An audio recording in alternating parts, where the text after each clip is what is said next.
So guys, আজকের পর থেকে হয়তো তোমরা আমার ভিডিও আর দেখতে পাবে না।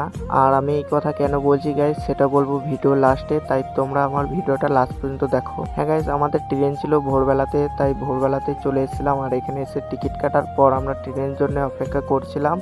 আগে ট্রেন আসতে আমরা চেপে পড়েছিলাম 4:13-তে। আর হ্যাঁ গাইস, আমি একা নাই, 3জন আছি, তাই অতটা অসুবিধা হবে না। আর গাইস, ট্রেনে অতটা ভিড়ও নাই, তাই কোনো অসুবিধা হয় নাই, তাই চেপে পড়লাম ভালোভাবেই।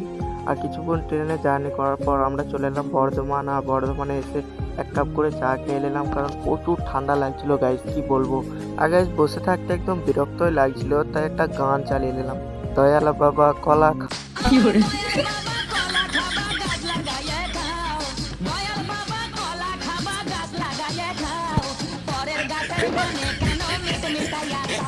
আর গাইস, আমরা ডাইরেক্ট বোলপুর থেকে হাওড়া ট্রেন পাই নাই, তাই আমাদেরকে শিয়ালদাতে নেমে যেতে হয়েছিল। আর ওখান থেকে ট্যাক্সি ধরে আমরা যাচ্ছিলাম হাওড়া। আর হাওড়া ব্রিজে পৌঁছে গেছিলাম। এত কুয়াশা গাইস, কি বলবো, দেখতেই পাচ্ছ কত ঠান্ডা কুয়াশা।